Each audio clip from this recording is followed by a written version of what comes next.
I never thought a room could hold so much weight. Yet, standing by the floor-to-ceiling windows of my corner office, the city sprawled beneath me. I could almost feel it, the memory of that tiny bedroom I once called mine. My cousin had taken it without a second thought, and for years, I'd carried that quiet sting like a shadow I couldn't shake. The phone buzzed on my polished mahogany desk, vibrating against the smooth surface. I glanced down. Emma? The name flashed on the screen, and my stomach tightened. Of course, it had to be her. The same cousin who once laughed as she claimed my sanctuary as her own, now daring to reach out after all these years.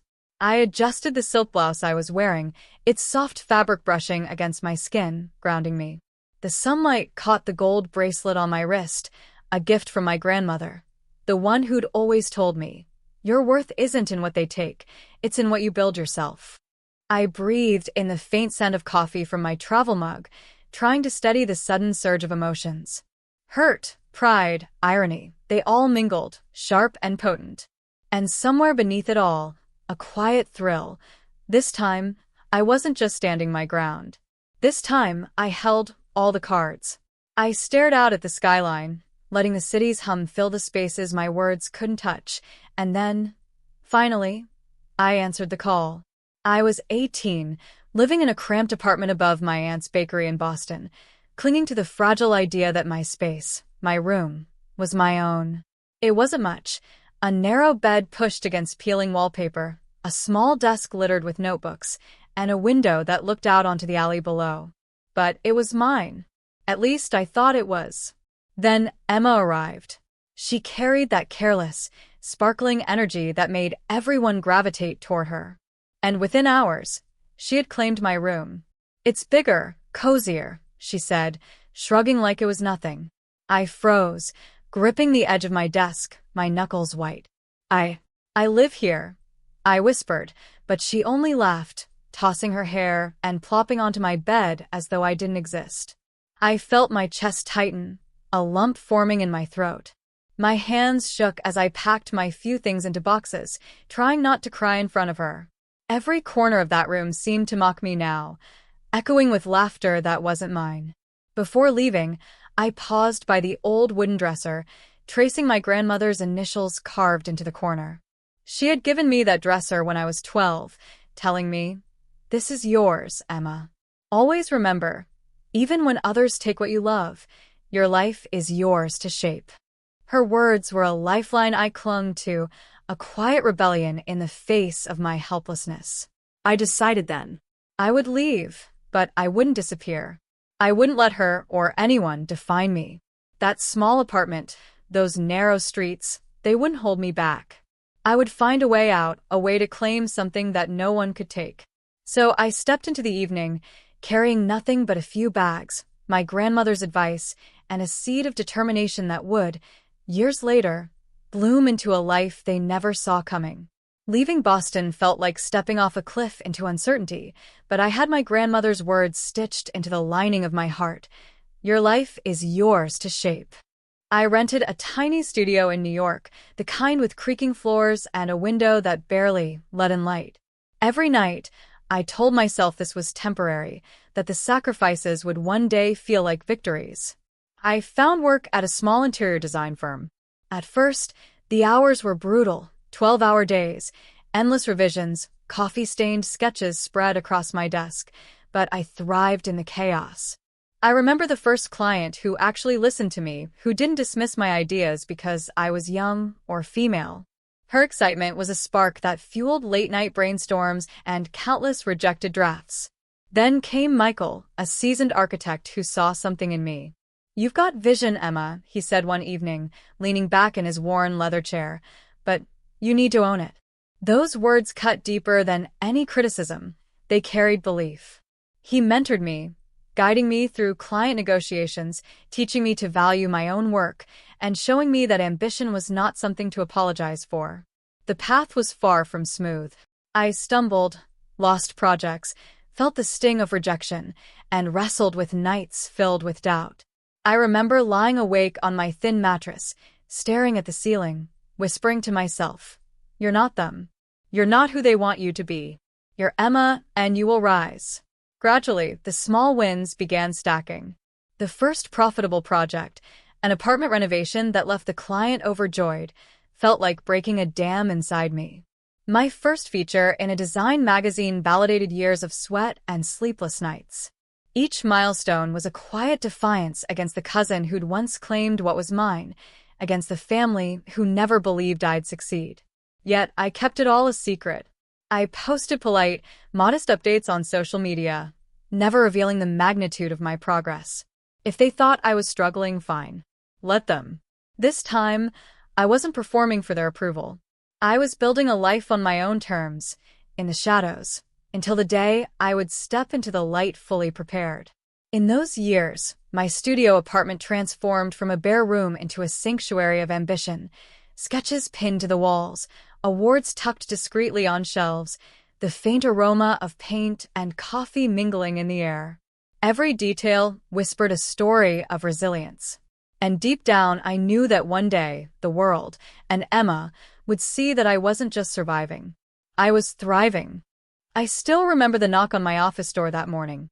It was polite, hesitant, but carried that familiar, infuriating confidence I associated with Emma. My heart skipped a beat, not from fear, but from the thrill of finally having control. I took a deep breath, smoothing the silk blouse I wore and letting my eyes roam over the office. Expensive art adorned the walls. Sleek glass shelves held models of buildings I had designed, and a large mahogany desk bore the subtle imprint of years of careful work. Everything in this room spoke of one thing: success. My success. Emma stepped inside first, her eyes widening as she took in the space. "Emma," she started, as if my name was both a question and a confession. I smiled, letting her absorb the scene a moment longer. I gestured toward the floor-to-ceiling windows behind me. "City view's nice, isn't it? I like to see how far I've come." My voice was calm, almost conversational, but layered with a firmness that left no room for doubt. She walked slowly around the office, her heels clicking against the polished floor. This is yours?" she asked, disbelief lacing her words.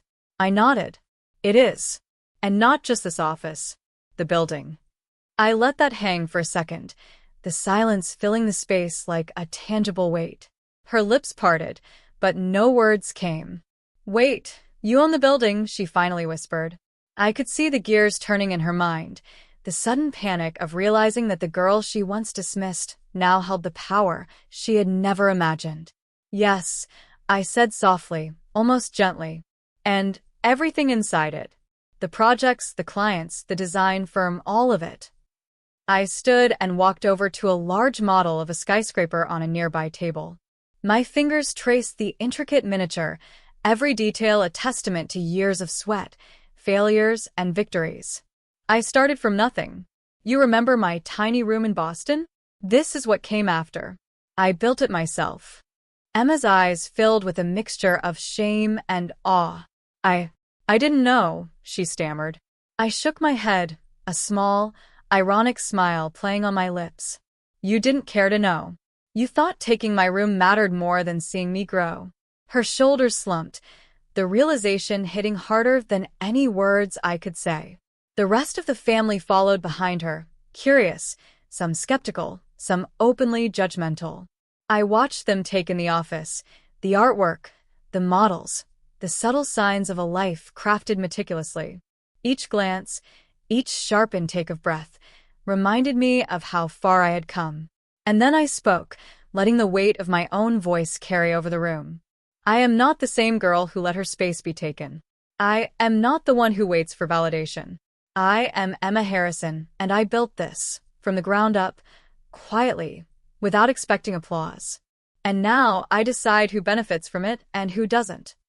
I could see their expressions shift, shock, guilt, disbelief, but I held their gaze, steady, unwavering. This wasn't about revenge. It was about truth, power, and finally, ownership. For the first time in years, I felt completely untethered from the past. The girl who lost her room had become the woman who owned the building. And Emma, and everyone who had doubted me, would never forget it. I let them stand there for a moment longer, letting the weight of the room and of my words settle in. I could see the conflict in Emma's eyes, the tight line of my parents' mouths, the shame and awe mingling like storm clouds. I had the upper hand now, but this wasn't about humiliation. It was about boundaries, respect, and the chance to rewrite the rules.